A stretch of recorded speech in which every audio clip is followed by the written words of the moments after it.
The story you're about to hear is a compilation of documented true facts about historical characters, events, or locations. Please sit back and listen as I narrate this story to you. Anyone who is familiar with pop culture and music has probably heard the phrase the 27 Club. The 27 Club is a term that originated in the early 1970s as a theory to explain the cultural phenomenon of musicians dying at the age of 27. When music fans realized that Janice Joplin, Brian Jones, Jim Morrison, and Jimi Hendrix all died at the age of 27, they assumed there must be eerie, otherworldly connection, and the term gained popularity. This could easily be attributed to coincidence. The group of musicians who died at the age of 27 is known as the Forever 27 Club. This is one of the most unsettling trends in music. The official causes of death for most of them range from suicides to drug overdoses. The number of musicians whose lives were cut short at the age of 27 is unfathomable. You may or may not recognize the names listed above, but you are familiar with the bands with which they were associated with, such as the Rolling Stones and the Doors. Because of the timing of these four deaths, there were a few comments here and there until the conversation died away completely. Fast forward to 1994, more than 2 decades later, and the absolute most popular musician and the most popular band dies at the age of 27 for the second time. When Nirvana's Kurt Cobain died, talk of the 27 Club resurfaced. Amy Winehouse's untimely death at the age of 27 in 2011 reignited interest in the age's apparent curse, especially since Amy had gone on record as saying she feared she would die at such a young age. It was discovered that some of these musicians had ties to the military-industrial complex and were used to seed certain social concepts and ideas to influence the public. Some had occult connections. Some appeared to have died because of a corporate conspiracy to cash out on insurance claims. Some may have had access to insider information and had to be silenced. Others may unintentionally join the club. Some of the oldest admit to poisoning and murder, but the majority of those who follow are listed as overdoses. This is a list of some of the musicians and artists who died at the far too young age of 27. Robert Johnson, 1911 to 1938.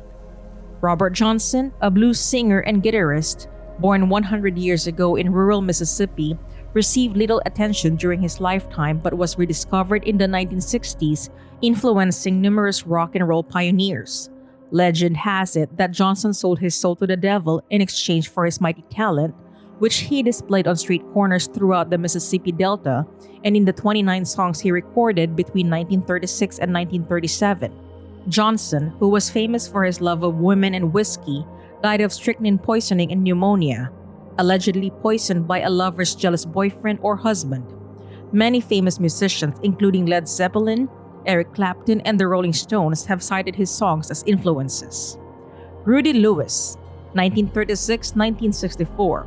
Rudy Lewis was a member of the Drifters, an R&B group. On timeless hit songs like Some Kind of Wonderful, Up on the Roof, and On Broadway, his voice shines.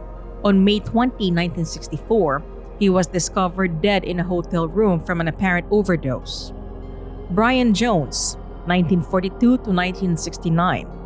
Brian Jones, a founding member of the Rolling Stones alongside Mick Jagger and Keith Richards, developed a severe substance abuse problem by the mid-1960s, which had taken a toll on his health, landed him in jail, and alienated him from his bandmates. In June 1969, he was kicked out of the group.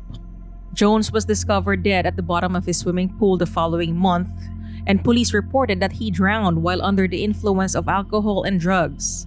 New evidence has recently suggested that foul play may have played a role on his death at the age of 27. Alan Blind Owl Wilson, 1943 to 1970. Alan Wilson, also known as Blind Owl due to his poor vision, was the leader of the American blues band Canned Heat, which performed at Woodstock in 1969. He was a songwriter, guitarist, and harmonica player who famously taught aging blues legend Son House, who had been living in obscurity for decades, how to play his own songs.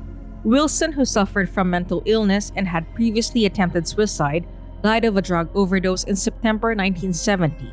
the first of 3 acclaimed musicians to die that year at the age of 27.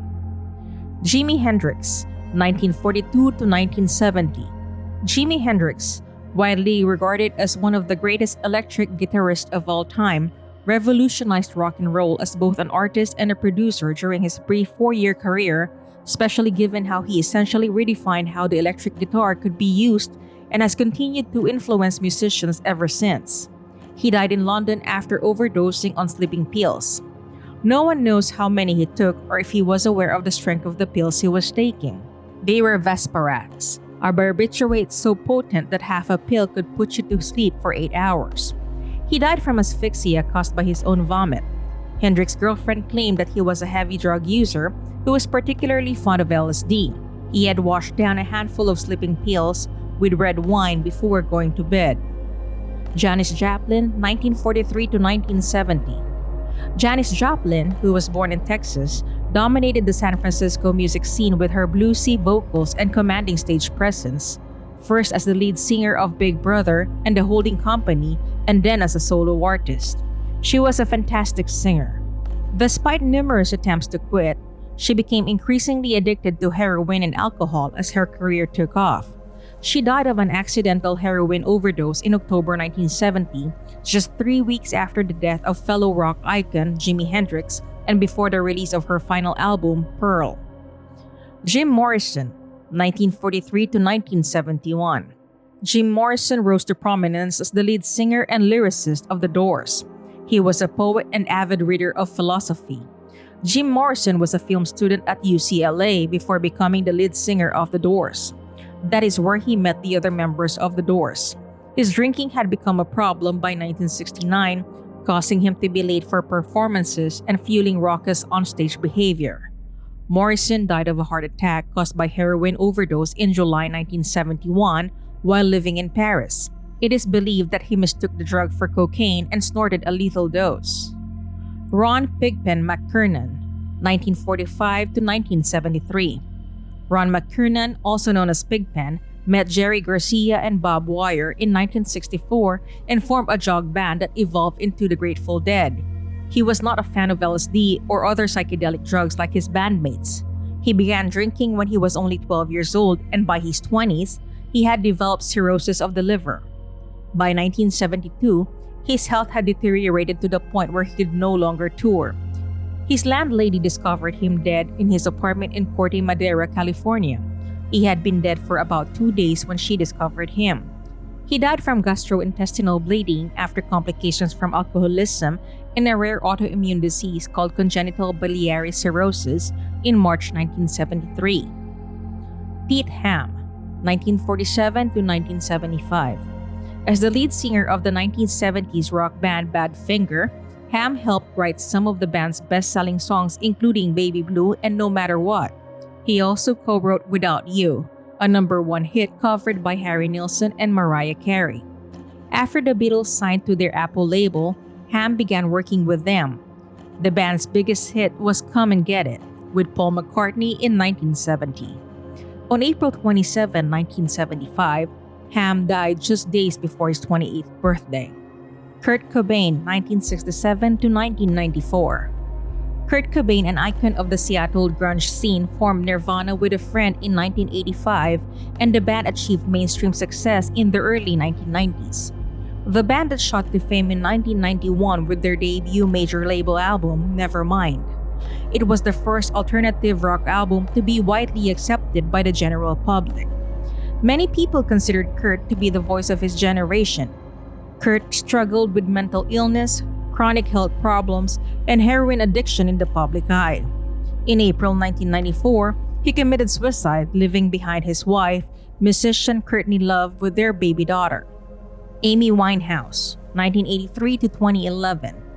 Amy Winehouse, an English singer-songwriter whose powerful voice and distinct style earned her numerous awards and honors, struggled with drug and alcohol addiction for many years.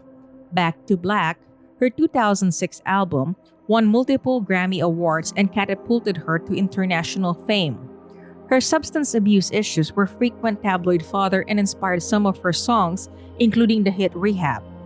Winehouse was discovered dead in her London apartment in July 23, 2011, making her the latest musician to have their career cut tragically short at the age of 27. After Amy Winehouse's death at the age of 27 just months before, the British Medical Journal investigated the theory in late 2011. They discovered that only 1.3% of musicians polled died at the age of 27, nearly the same as at the ages of 25 and 32. One possible explanation for their findings was that many musicians rose to fame in their early 20s and, as their fame grew, began to drink and use drugs excessively, eventually dying in their late 20s around the age of 27. Diana T. Kenny, professor of psychology and music at the University of Sydney, believes that the theory gained traction due to the extraordinary celebrity of a few members, which overshadowed the lack of evidence for 27 being a special age. Despite research findings to the contrary, the myth of the 27 Club remains deeply embedded in popular culture. Hey everyone! I just wanted to express how grateful I am that you took time out of your day to listen to my narration. This is Nikki of Twysted Mind, and I'd like to wish you a wonderful rest of your day. Salamat!